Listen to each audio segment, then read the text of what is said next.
কে রে লাহিড়ী সাহেব, কেমন আছিস? এতদিন পর মনে পড়লো তোর? তা আমি ভালোই আছি, তুই কেমন আছিস কৃষ্ণচন্দ্র? এখনো তোর আগের অভ্যাসটা গেল না। তোরও তো সেই আগের অভ্যাসটাই রয়ে গেল, সেই লাহিড়ী সাহেব বলেই ডাকলি, আর আমি বা কম কি যাই? মাঝে মধ্যে এমন খুনসুটি ভালোই লাগে। তা শোন, প্রায় অনেক দিনই তো বলো টাকা নি, তুই বরঞ্চ সে টাকাটা দিয়ে যা, বা আমি টাকা গুছিয়ে ফেলেছি। আর তোর টাকা কিসের? তোর বিপদ কাটলে একেবারে দিস। না না, তুই না করিস না, আমি টাকা গুছিয়ে রেখেছি, আজই রওনা দিয়ে দে, তোর ঘোরাও হবে, টাকাটাও দেওয়া হবে। না রে, আমার হয়তো হবে না, আমি আমার ছেলেকে পাঠিয়ে দেবো, সে গিয়ে নিয়ে আসবে। আমাকে ডাক্তার অত দূরে জার্নি করতে নিষেধ করেছে। তুই মন খারাপ করিস না, আমি ঠিক হয়ে গেলে তোর সাথে দেখা করতে আসবো। আচ্ছা ঠিক আছে, তোর ছেলেকে তাহলে পাঠিয়ে দিস, অনেক দিন দেখি না তোর ছেলেটিকেও, সেই ছোট্টবেলায় দেখেছি। ঠিক আছে, সময় মতো পাঠিয়ে দেব। আচ্ছা ঠিক আছে, রাখছি। অর্ক, কোথায় গেলি শুনে যা।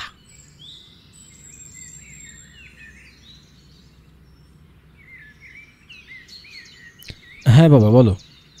আজ বিকাল নাগাদ কুসুমপুর যাওয়ার একটা ট্রেন আছে, ওই ট্রেনে করে কৃষ্ণের বাড়ি যাবে। তার কাছ থেকে আমি কিছু টাকা পাই, সেই টাকাটা নিয়ে আজ রাত কাটিয়ে কাল সকালে আসি, নয়তো অত রাতে টাকা আনা উচিত হবে না। আচ্ছা ঠিক আছে বাবা।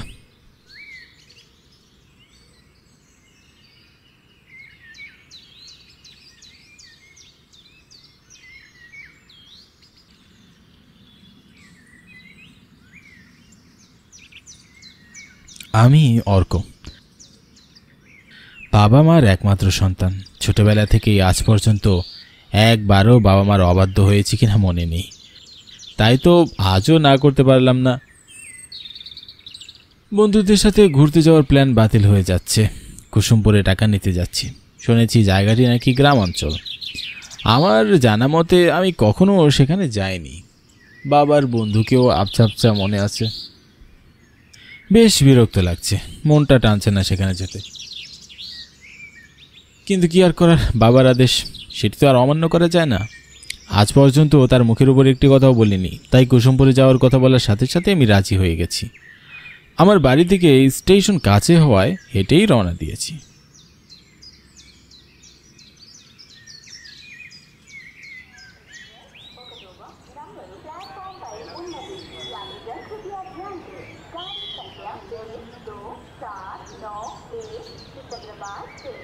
স্টেশনে দাঁড়িয়ে ট্রেনের জন্য অপেক্ষা করছি। ট্রেন আসার সময়টাও হয়ে গিয়েছে, যখন তখন হুইসেল বাজিয়ে ট্রেন আসতে পারে। একথা বলতে না বলতেই হুইসেলের শব্দ শুনতে পেলাম। ঠিক কয়েক সেকেন্ডের মধ্যেই ট্রেন এসে হাজির হলো।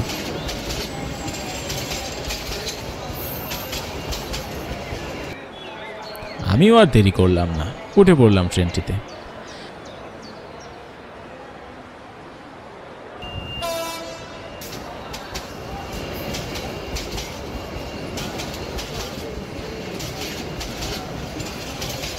প্রায় অনেকক্ষণ হলো বসে আছি, আশেপাশে এমন কেউ নেই যে একটু গল্প করব। বেশ বিরক্ত লাগছে। আস্তে আস্তে সন্ধ্যাও নেমে পড়েছে। এখনও 2-3 স্টেশন পর কুসুমপুরের স্টেশন। অনেক সময়ের ব্যাপার, পৌঁছাতে পৌঁছাতে বেশ রাত হয়ে যাবে। একা গ্রামের রাস্তায় কোন দিকে যাব নিজেও জানি না। কৃষ্ণ কাকুর নাম্বারও আমার কাছে নেই। বেশ দুশ্চিন্তা হতে লাগলো। দুশ্চিন্তা করতে করতে হঠাৎ আমার চোখ লেগে আসলো। আমি আর বেশি কিছু না ভেবে চোখ দুটো বন্ধ করে ফেললাম। চোখ দুটো বন্ধ করতেই রাজ্যের ঘুম যেন চোখে এসে জমল। আমিও সাথে সাথে ঘুমের দেশে হারিয়ে গেলাম। হঠাৎ হুইসেলের আওয়াজে হকচকিয়ে উঠলাম। উঠতেই দেখি ট্রেনটি দাঁড়িয়ে আছে। আমিও আর বেশি কিছু না ভেবে ট্রেনে উঠে পড়লাম।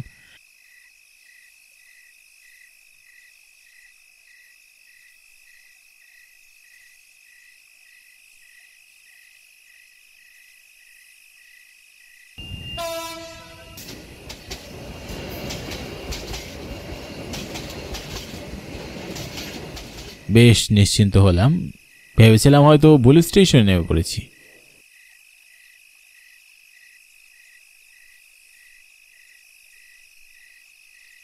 বাবা, তুমি অর্ক? হ্যাঁ কাকু, কিন্তু কেন? এসো বাবা, আমার সাথে এসো, আমি তোমার কৃষ্ণ কাকু। বেশ বাঁচালেন, এই নিয়ে আমি দুশ্চিন্তায় ছিলাম। এত রাতে কিভাবে কোন দিকে যাব, জায়গাটি তো কিছুই চিনি না, আর কোনো ফোন নাম্বারও নেই। এবার আর চিন্তা করতে হবে না, আমি তোমার বাবার কাছ থেকে জেনেই এইখানে দাঁড়িয়ে আছি। চলো এখন আমার সাথে চলো, অনেকটা ক্লান্ত হয়ে পড়েছে মনে হচ্ছে। হ্যাঁ কাকু, একটু তো। এই তো 5 মিনিট হাঁটলেই আমার বাড়ি, বেশি দূরে নয়। আচ্ছা ঠিক আছে।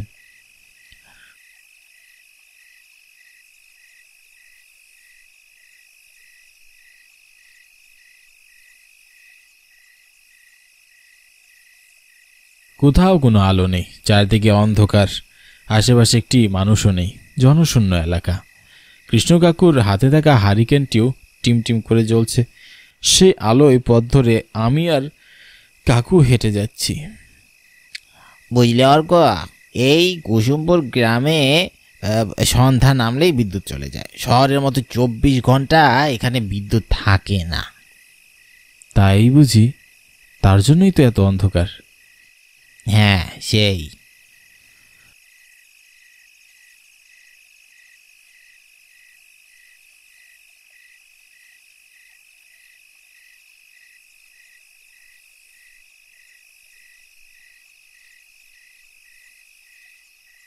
দেখতে দেখতে বেশ কিছুক্ষণের মধ্যেই কাকুর বাড়ি চলে আসলাম।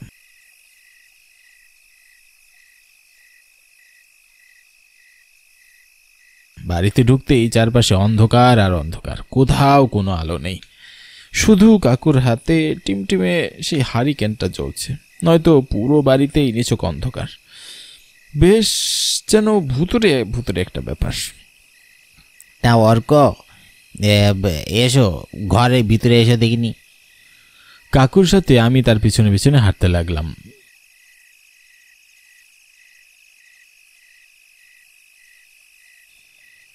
ঘরে ঢুকতেই দেখি চারপাশ হলদেটে আলোয় আলোকিত হয়ে রয়েছে, যেন মনে হচ্ছে আমি আসবো বলে এটি করে রাখা। বেশ গোছালো চারপাশ, এমন আলোয় বেশ ভালোই লাগছে আমার, যেন গল্পে পড়া একটি গ্রামের বাড়িতে চলে এসেছি। তুমি ফ্রেশ হয়ে এসো, অনেক রাত হয়েছে, খেতে হবে তো।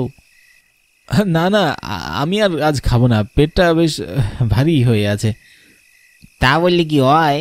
কি করে হয় বলো? হ্যাঁ গো, জোর করবেন না। হ্যাঁ, একটু খেতে নেই আমার, খুব ক্লান্ত হয়ে রয়েছি, একটু ঘুম পাচ্ছে। ঠিক আছে, তাহলে তুমি ঘুমিয়ে পড়ো, আমি বেরিয়ে যাচ্ছি।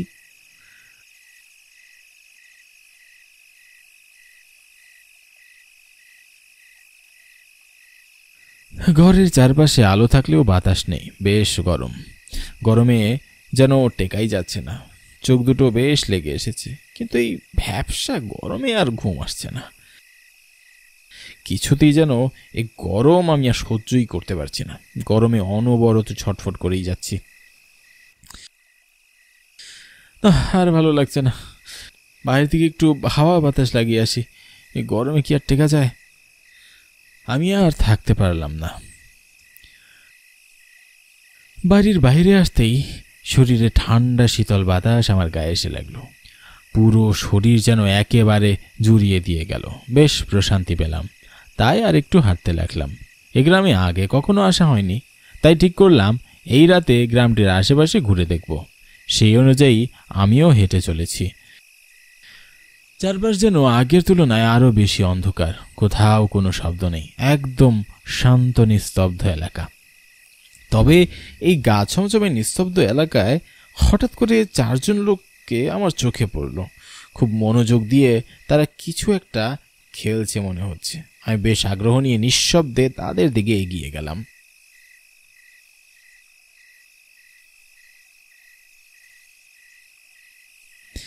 তবে কেন যাই না, তারা টের পেয়ে সকলে একসাথে আমার দিকে তাকালো। হঠাৎ একজন বলে উঠল, কিনে তুই অর্ক না? এবারে তুই কৃষ্ণের বানিয়ে এসেছিস তাই না? তোমরা কি করে জানলে? আমার এই কথা যেন তাদের কাছে বেশ হাস্যকর মনে হলো। সকলে হাসতে লাগলো। তাদের এই হাসি যেন আমার পুরো শরীরকে শিউরে তুলল। পুরো পরিবেশটা যেন কেঁপে উঠল তাদের হাসির আওয়াজে।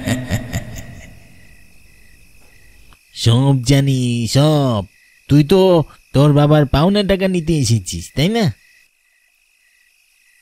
লোকটির কথা পুরো শরীর কাঁপতে লাগলো। মনের ভিতরে এক ধরনের ভয় কাজ করতে লাগলো। এত সব তো আমরা ছাড়া আর কেউ জানার কথা নয়। এই লোকটি এসব কি করে জানলো? মনের ভিতর নানান প্রশ্ন ঘুরপাক খেতে লাগলো। কিন্তু অনুভব করলাম গলা শুকিয়ে এসছে। কণ্ঠস্বর বের করা বেশ মুশকিল হয়ে পড়েছে। কষ্টে বললাম, কে তোমরা? এত কিছু কি করে জানলে? আমরা সব জানি, কখন কোথায় কে আসছে গ্রামে সব জানি। এত কথা কিসের? চল এই ব্যাটারে এখানে ধরে মেরে ফেলি। এই গ্রামে আসার শখ মিটিয়ে দেই একেবারে। মানে এইসব কি বলছো? আমাকে কেন মারবে? হঠাৎই চোখের পলকে তাদের রূপ পাল্টে ভয়ঙ্কর রূপ ধারণ করলো।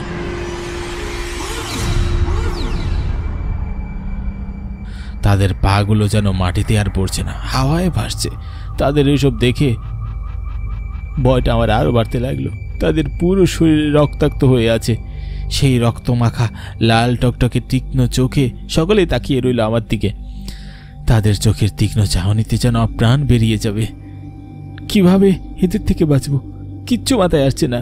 ভয়ে আবার শরীর থরথর করে কাঁপছে। আজই তোকে মরতে হবে আমাদের হাতে, আর বাঁচবি না তুই। এ কথা বলে তারা সকলে আমার দিকে এগিয়ে আসতে লাগলো। আমি যেন অবুঝের মতো ঠাই দাঁড়িয়ে রইলাম। গলা থেকে আর কোনো স্বর বেরোচ্ছে না। তাদের এগিয়ে আসা দেখে আমার চোখ দুটো ঝাপসা হতে লাগলো। যেন বারবার মনে হচ্ছিল এ যেন আমার সময় ফুরিয়ে এসেছে। এদের হাতেই আমাকে মরতে হবে। এত রাতে এখানে কি হচ্ছ?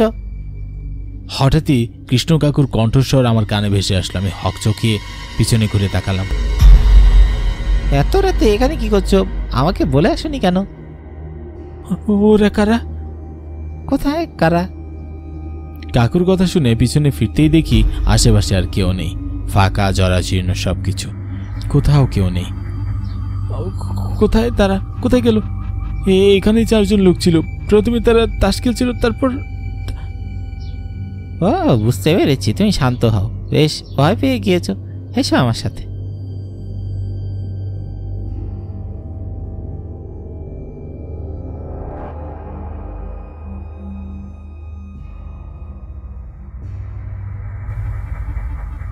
বহুদিন আগের কথা, এ গ্রামে একজন মোড়ল ছিল। তিনি ভীষণ ভালো লোক ছিলেন। অন্যায় অত্যাচার একদম সহ্য করতেন না। এমনকি এ গ্রামে কেউ নেশা করলে তাকে সোজা মৃত্যুদণ্ড দিতেন শাস্তি হিসাবে। এতে কেউ বাধা দিত না, সকলেই রাজি ছিল এই নিয়মে। তো একদিন রাতে এই 4 জন ছেলে মোড়লের কথা অমান্য করে জঙ্গলে খেলতে আসে তাস। একথা কোনোভাবে মোড়লের কানে গেলেই তিনি নিজে এসে তাদেরকে বেঁধে রেখে যায়। এরপর সকালে তাদের বাবা মাকে ডেকে বললে তারাও বলে এমন কুলাঙ্গার সন্তানের আমাদের দরকার নেই। যার সন্তান না খেয়ে থাকলে তার দিকে ফিরেও তাকায় না, এমন সন্তান মরে যাওয়াই ভালো। এসব শুনে তিনি আরও রেগে গিয়ে তাদের গাছের সাথে বেঁধে আগুনে পুড়িয়ে দেয়। এতেই শেষ নয়, এরপর থেকেই শুরু হয় তাদের অত্যাচার। প্রথমে ওই মোড়লকে মারল, তারপর তার পুরো বংশ নির্বংশ করে দিল।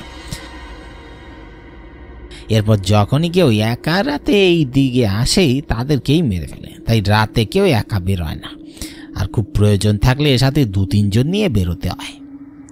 আজ তোমার ভাগ্য ভালো বলে তুমি সময় মতো বেঁচে গিয়েছ। কাকুর কথা শুনে আমি হা হয়ে গিয়েছি। আমার যেন মুক্তি কথা বলারই শক্তি নেই। এখনও যেন কিছুক্ষণ আগে ঘটা দৃশ্য আমি ভুলতে পারছি না। সব যেন কাল্পনিক মনে হচ্ছে।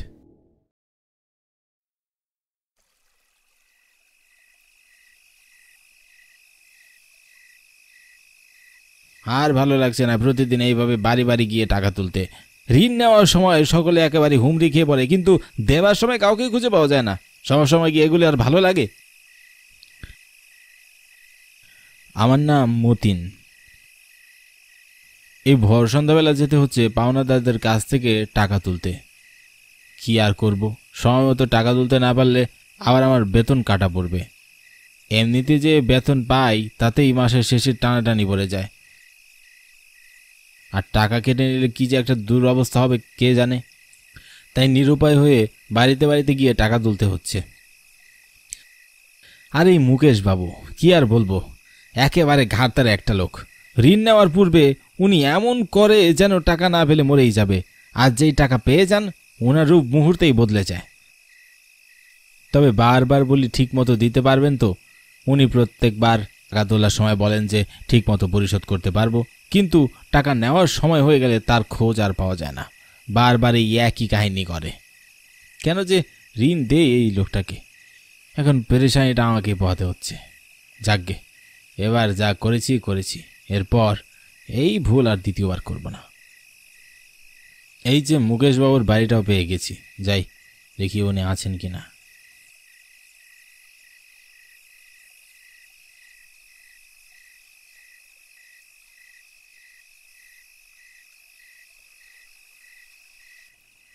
মুকেশ বাবু বাড়ি আছেন? কেউ কি বাড়ি আছেন? আমি প্রায় পরপর ডেকেই গেলাম, কিন্তু প্রত্যুত্তরে কোনো সাড়াই পেলাম না। তবে আমিও হার মানার পাত্র নই, আজ টাকাগুলো নিয়েই যাব। মুকেশ বাবু, বাড়ি আছেন আপনি? এইবারেও কোনো সাড়া নেই। তবে বাড়ির বাহিরে দরজাটা তালা দেওয়াও নেই, তার মানে নিশ্চিত বাড়িতে কেউ না কেউ আছে, কিন্তু কথা বলছে না।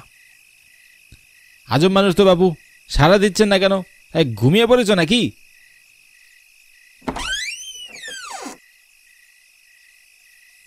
ঘর থেকে বের হওয়ার সময় দিবে তো নাকি? একে একে ধারে কি ডেকে গেলেই হয়? কি হয়েছে শুনি? কি হয়েছে মানে? আজ 5 তারিখ হয়ে যাচ্ছে মাসের, কোনো খেয়াল আছে আপনার? গতকাল টাকা দেওয়ার কথা ছিল, দিয়েছেন? ও আপনি, আমি ভেবেছি হয়তো গ্রামের কোনো ছেলে চোকরা। আসুন, ভেতরে আসুন। এইভাবে বাহিরে অনেকক্ষণ দাঁড়িয়ে আছেন, ভাল লাগছে না। না না, আজ আর ভিতরে যাব না। আমার পাওনার টাকাগুলো আমাকে দিলে আমি উপকৃত হব। আমি জানি আজ চলতি মাসের 5 তারিখ, কিন্তু হাতে একটা পয়সাও নেই। কি দেব? আমি ঠিক পরের মাসে দিয়ে দেবো। হ্যাঁ, আর আসতে হবে না। এভাবে আর কতদিন আপনি আমায় ঘোরাবেন? হ্যাঁ বলেন তো মুকেশ বাবু, আপনি টাকা না দিলে তো আমার বেতন কাটা পড়ে।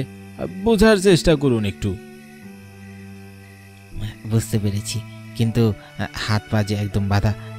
কটা টাকাই তো মাত্র আছে, সেটিও ছেলের স্কুলের বেতন দিতে হবে, আর রোজগারও তেমন একটা নেই। দয়া করে এই মাসটা একটু সময় দিন, আমি পরের মাসে ঠিক পরিশোধ করে দেব। না না, এইভাবে চলে না। আজই আপনাকে দিতে হবে। আপনি সময় মতো টাকা দিতে না পারলে আপনার ঋণ নেওয়ার আগে সব ভাবা উচিত ছিল যে আপনি পারবেন না। দয়া করে আপনি একটু বোঝার চেষ্টা করুন। আমি ঠিক পরের মাসে দিয়ে দেব। মাত্র কটা টাকা, এটাও যদি দেই স্ত্রী সন্তানকে না খেয়ে মরতে হবে। এত সব আমি জানি না মুকেশ বাবু, পাওনা টাকা আপনাকে দিতেই হবে। আর আমার তো টাকা না, এটাও আপনাকে একটু বুঝতে হবে। আমারও সংসার আছে, আপনি টাকা না দিলে যে আমার টাকা কেটে নেবে? আমার সংসারেও তো বউ বাচ্চা আছে নাকি? আমারও তো চলতে হয় নাকি? সবই বুঝতে পেরেছি, তবে কি আর করার, শেষ সম্বলটুকু তাহলে নিয়ে যান। যাক, এখন একটু স্বস্তি পেলাম। এত কিছুর পর যে রাজি হয়েছে এটাই অনেক। এই নিন টাকা। ধন্যবাদ আপনাকে, এত দূর আসা সার্থক হলো। তাহলে আমি আসি মুকেশ বাবু। ঠিক আছে।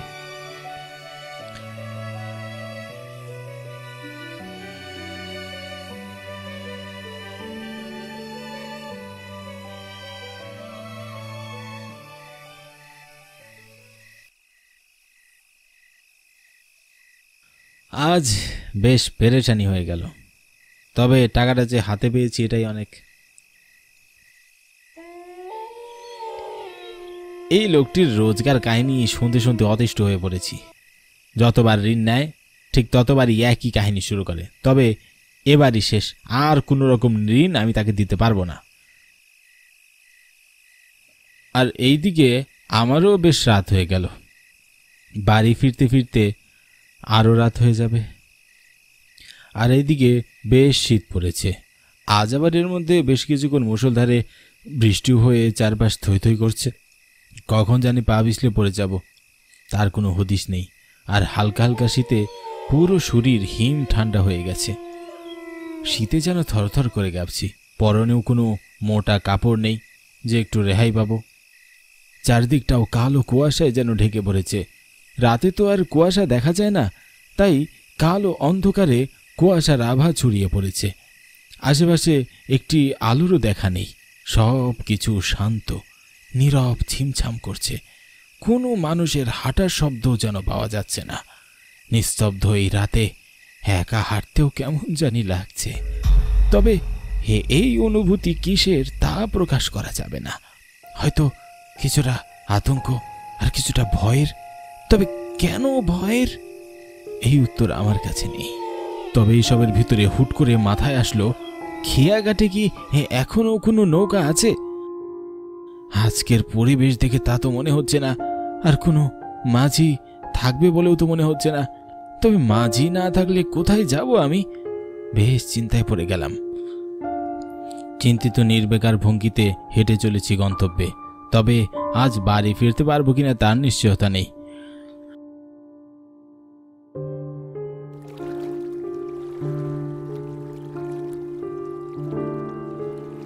বেশ বিপাকে পড়লাম তো।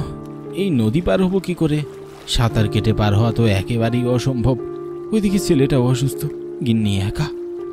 তবে কি আমার দুঃসম্পর্কের কাকার বাড়িতে গিয়ে উঠবো? কিন্তু এই রাতে কাউকে বিরক্ত করাটাও তো ঠিক হবে না। ছেলেটাও অসুস্থ। দেখি কিছুক্ষণ অপেক্ষা করে কোনো নৌকা আসে কিনা। লোকটার জন্য বেশ বিপদ হলো আমার। তবে একটু হয়রানি হলেও যে চাকরিটা রক্ষে পেয়েছে এটাই ভেবে স্বস্তি। এসব ভাবতে ভাবতে হঠাৎ চোখে পড়লো দূরে একটি নৌকা আসছে। কুয়াশার কারণে তাই স্পষ্ট নয়, তবে বেশ বুঝতে পারছি ওটা একটা নৌকা। যাক, এইবার উপরওয়ালা তাহলে মুখ তুলে তাকিয়েছেন। প্রায় খানিকক্ষণের মধ্যেই নৌকাটা কিনারায় পৌঁছে গেল। নৌকায় রাখা ছোট হারিকেনটাও টিমটিম করে জ্বলছিল। আমি মাঝিকে বললাম, ও মাঝি, আমাকে একটু নদীটা পার করিয়ে দাও না, বেশ উপকার হতো। একথা শুনে মাঝি কোনো উত্তর দিল না। আমিও আর কিছু না বলে উঠে পড়লাম। নৌকাতে উঠতেই মাঝি আর দেরি না করে নৌকাটা ছেড়ে দিল।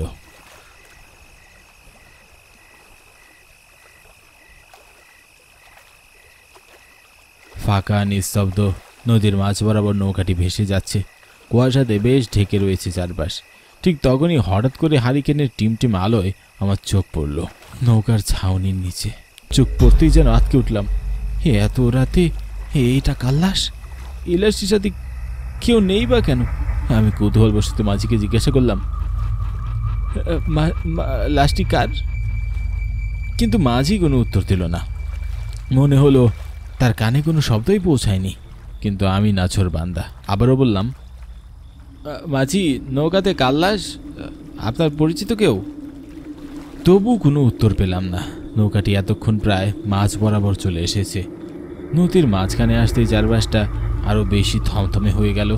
হঠাৎ এক দমকা হাওয়াতে প্রবল বেগে নৌকাটি পার করে যেতেই লাশটির মুখের কাপড়টা সরে গেল। লাশটির মুখের দিকে তাকাতেই আমার বুকটা চিরিত করে উঠল। লাশটি বড় বড় চোখ করে আমার দিকে তাকিয়ে আছে। পুরো চোখ মুখ রক্তে মাখা, একেবারে যেন থেতলিয়ে গেছে। এমন লাশ আমি জীবনে কখনো দেখিনি। আমার হাত পা থরথর করে কাঁপতে লাগলো। বুকের ধকধকানিটাও বাড়ছে। নদীর একেবারে মাছ বরাবর এসে আমি পৌঁছেছি। কোনো দিকে যেতে পারছি না। হ্যাঁ, আমার গলাটাও ভারী হয়ে আসছিল। কোনো রকম মাঝিকে বললাম, লোকটা কি অ্যাক্সিডেন্ট করেছে? আজব লোক তো বটে, কোনো উত্তর দিচ্ছে না। বোবা নাকি? আমি আর কিছু বললাম না। এদিকে আমার প্রাণ বেরিয়ে যাবে এমন অবস্থা। স্থির হয়ে বসে থাকতেও পারছি না। এরই মধ্যে পাড়ে পৌঁছে গিয়েছি।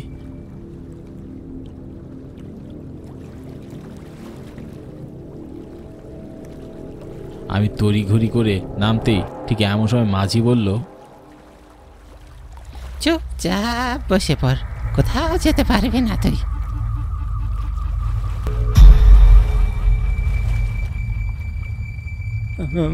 মানে কেন চিনতে পারছিস না?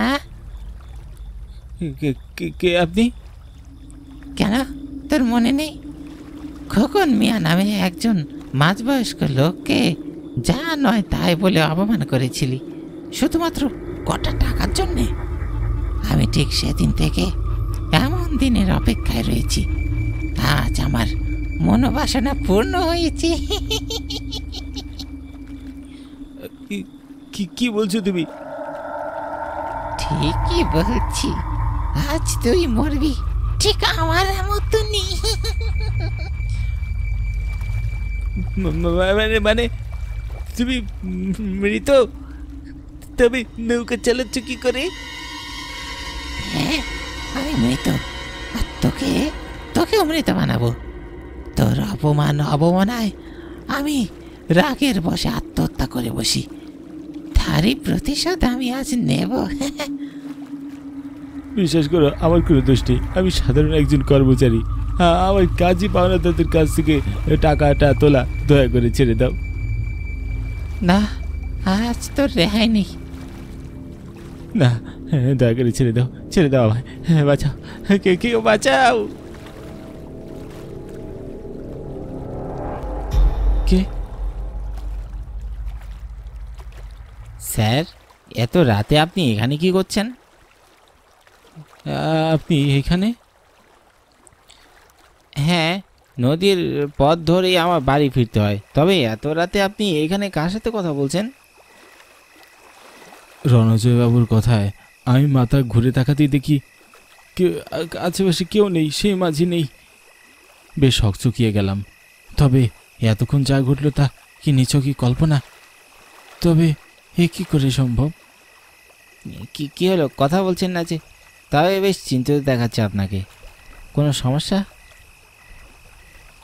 না, মানে আমি একটু আপনাদের বাড়ি নিয়ে যাবেন আমাকে? অবশ্যই, আসুন না স্যার।